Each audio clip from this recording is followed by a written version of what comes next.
Sometimes it is rather difficult to find love, to meet new people. Dating apps don't work, honestly, they're rubbish. And if you don't like bar hopping and all of that sort of stuff, and if you're naturally shy to boot, well, what can you do? Stage a fake film audition, of course.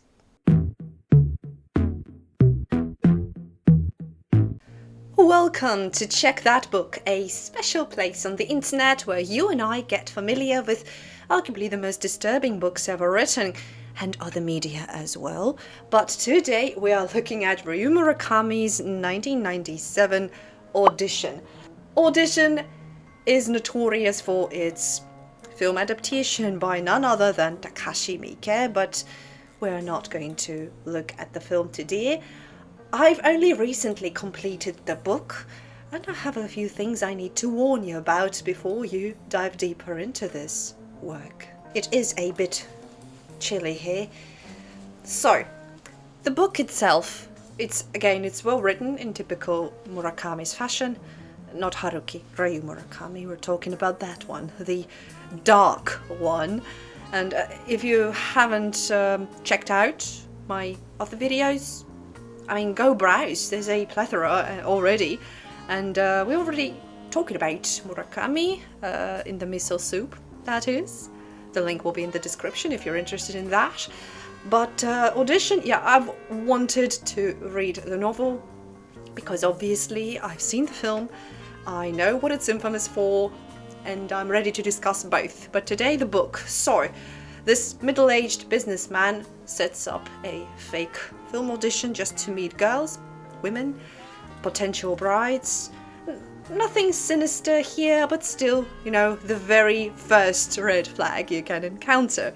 This is a bit too much. Maybe for the Western world it is too much, but on the other hand, well, what do? Be normal, meet people the normal way. But again, who says what's normal anymore?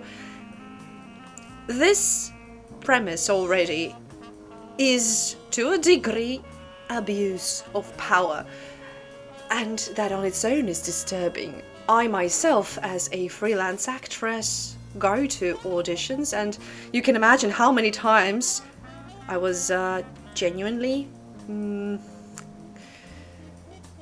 not frightened, but I was on my guard.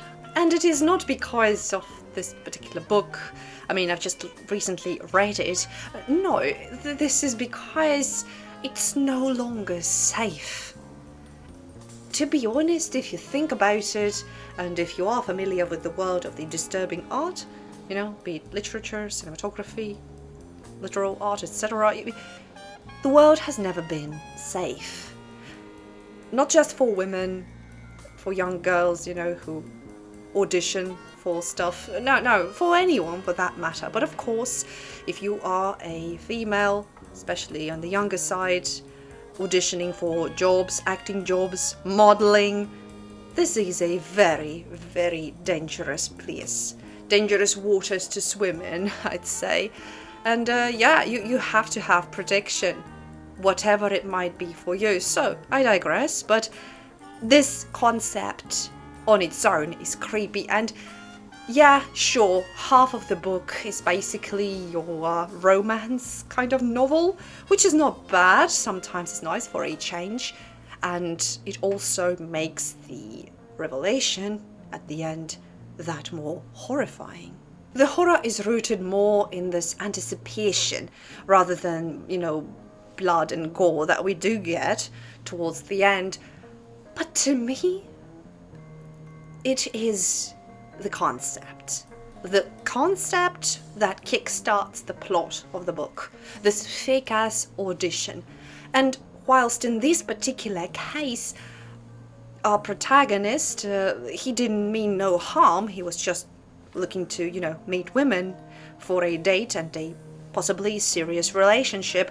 Nothing criminal there, but in its own, the concept, that disturbs me more than the gore in this particular case, in this particular book. So what happens in the book, without spoiling too much if you haven't read it or seen the film, our protagonist falls for this girl, Asami. She's nice and seemingly shy, quiet.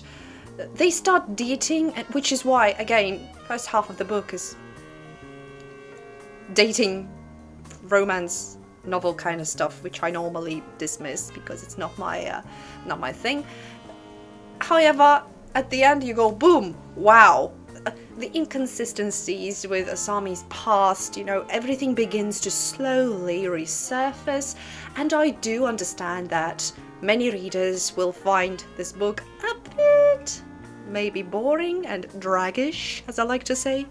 It intimidates you with this anticipation that it gives. You kind of feel that something is bound to happen. It's a Ryu Murakami's book. Something's bound to go wrong, but and you feel it in your gut, but nothing is happening, and with every page turn you expect something to finally, kick off, or you expect Asami to fly off the handle, which, spoiler alert, she kind of does. But it's so slow. If you are okay with this kind of writing, go for the book. Sure, it's not bad, it's just not quite for me in the sense. But on its own, it's not that long of a story, it's not that thick of a book. I read it online in an ebook format, so I can't really physically show you the book, but it is a short kind of novel. The original Japanese version counts 240 pages, whilst the English version is roughly 210 pages long. So in overall, if you like tonal shifts that are gradual, not immediate, not in your face, that books that are long in the sense of the plot being elongated. Yeah, I just imagine it as a physical being, the plot, and it's dragging you along. Like I said, not everyone's cup of tea, but I still recommend this one. It is kind of a classic when it comes to well-written, disturbing literature. And now I would like to thank you all so much for watching. If you like unorthodox content, please do consider giving this video a boost in the form of an erect thumb, and make sure to subscribe for more, or so much more. I humbly thank you for your attention, ladies and gentlemen. Take good care of yourselves and your loved ones, and I shall see you all as soon as possible. Goodbye.